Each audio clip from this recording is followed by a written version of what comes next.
Hi everyone, and welcome to the third video of the Sustainable Aquaculture Program at Home Edition. In the last video, we learned about sustainability, especially in regards to fishing and aquaculture. When we're talking about sustainable fishing, we're talking about taking out an equal or lesser amount of fish that is going back into the population. Generally, aquaculture is considered a sustainable way of producing seafood. However, there are some aquaculture practices that are not actually sustainable. If you recall, we looked at some different aquaculture farms. Some were sustainable, some were unsustainable, and some did practices that were both. But what all of those had in common is that they were taking care of something. Whether it was mussels or salmon or seaweed, all of those aquaculture scientists had to know how to take care of those organisms. And all of that is going to differ based on what kind of organism they're taking care of and at what stage of its life it's at. All animals need three basic things to survive: water, food, and shelter. In the next video, we're going to talk about water and shelter, and today we're going to talk about food. So all animals need to eat, but just based off of these 5 animals, do you think that they all eat the same thing?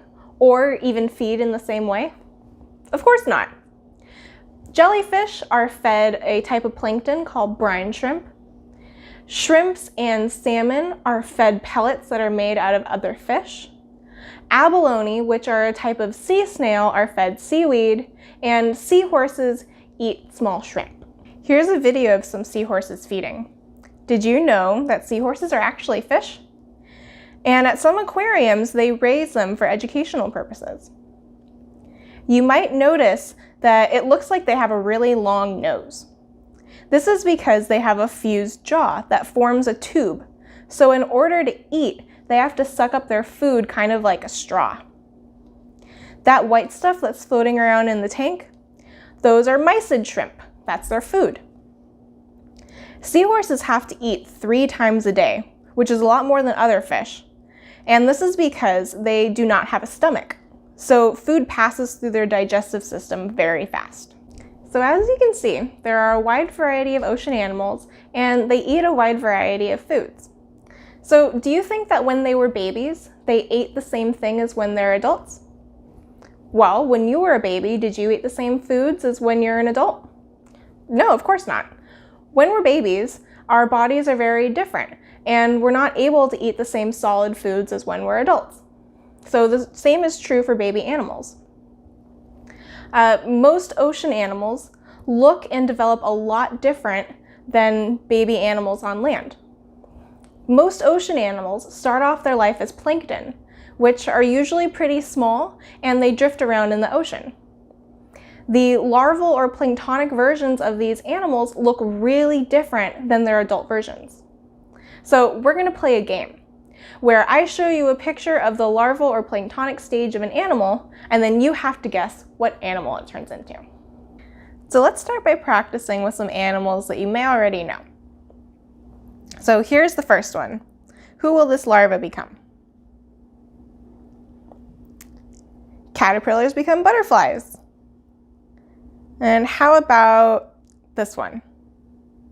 Okay, so that's a tadpole. We know that tadpoles become frogs.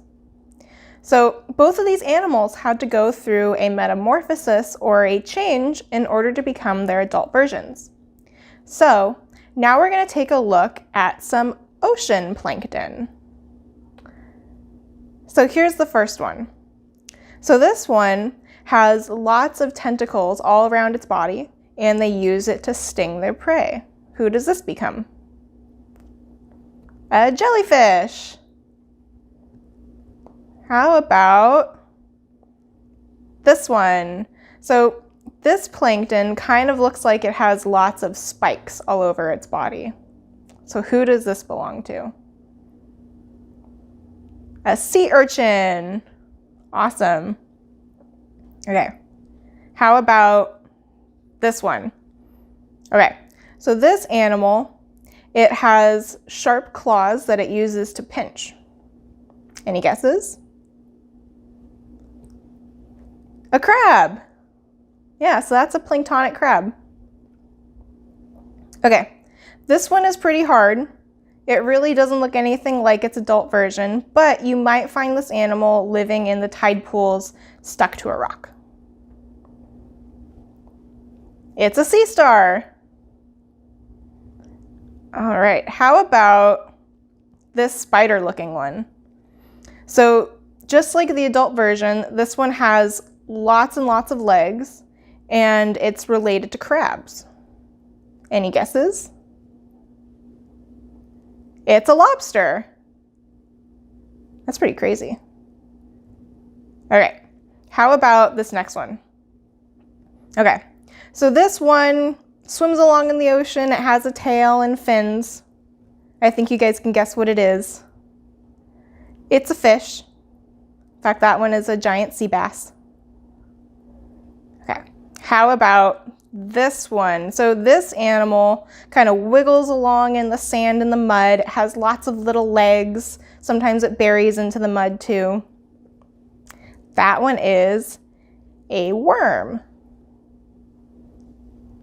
All right, almost there. So this animal has a hard shell, and you can find it living on both the land and in the ocean. That is a snail. And this is a really weird picture of a snail's face. You can see its eyes and antenna. All right, how about this one? So this animal is also related to crabs and lobsters, and you can find it usually stuck to rocks. And they have a pretty hard shell. So these are called barnacles. So yeah, barnacles are actually animals. Kind of crazy. All right, and then the last one is this little guy. Lots and lots of legs and a tail. People really like to eat them. Yeah, it's a shrimp. Awesome, great job, guys. Like I said, these plankton look a lot different than their adult versions. Some aquaculture farms have a facility called a hatchery where they take the eggs and they hatch them out. So in this case, the aquaculture scientists have to know how to take care of these animals from the time they're eggs all the way to when they're adults. So how did we learn how to take care of these animals in captivity? Well, because of research, which is a really important part of what makes aquaculture successful. Scientists have to research their animal that they're raising at every stage of their life, which includes what they eat, what kind of water to use, and what kind of tank is best. There even has to be research done on how farming these animals will affect the environment.